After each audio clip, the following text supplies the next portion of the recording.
Hey guys! Hey guys, and welcome to this week's T5TG. I'm joined by my friend Josie. Hi!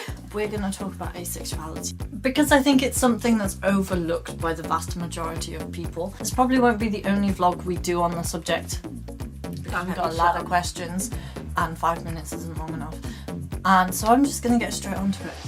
What is asexuality? So asexuality is the name of the sexuality when someone doesn't feel sexual attraction. So everyone knows that homosexuality is feeling sexual attraction to a person of the same gender as yourself. Heterosexuality is feeling sexual attraction to someone of an opposite gender to yourself. Asexuality is not feeling sexual attraction to any gender at all. What led you to discovering that you were asexual?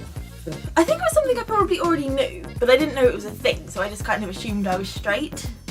Because that's kind of how society. That's how society works. If unsure, assume straight.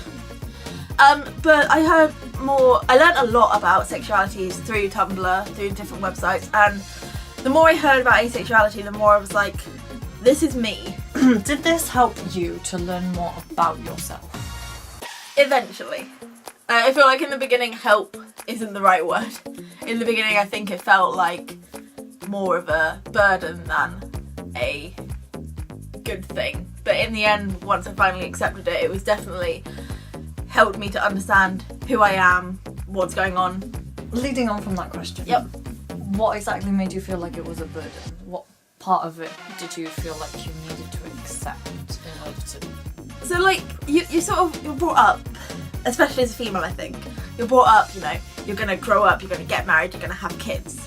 And that was always something I wanted, as well as felt like society said was what you do.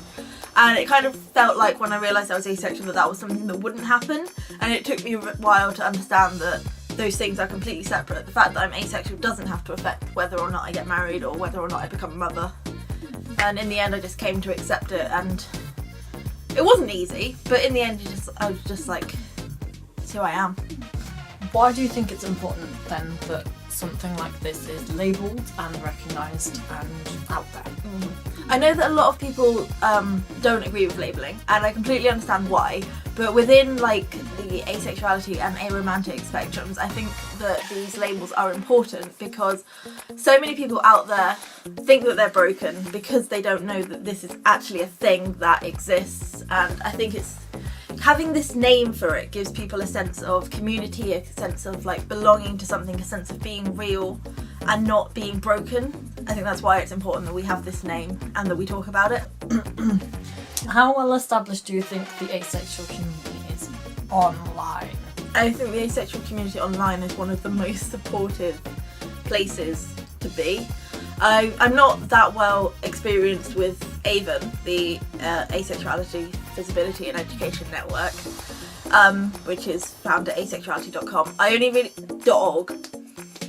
I will link it in the description. Yeah, we'll do that. I've used it to go on the forums because they do meetups in areas, so you can go to your area. So I went to UK and then Southwest, and you're able to find people in your area, and I managed to meet up with a few people. We went for a meal, and I've made a really good friend through that, which was great.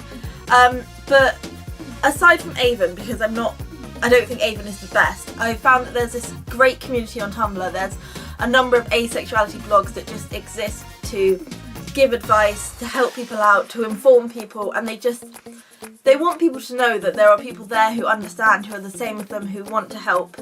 I just think it's great that these people are helping people know that they're not alone. Okay, so that is all we have time for in today's T5TG. We will be back next week.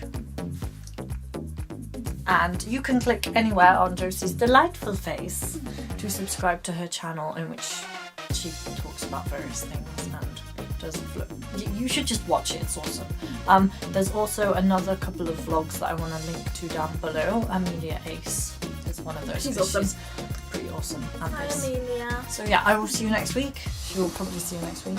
I will if you subscribe. And also, the sub feed is broken. No. I love you, lads. Who's killing who here? Bye.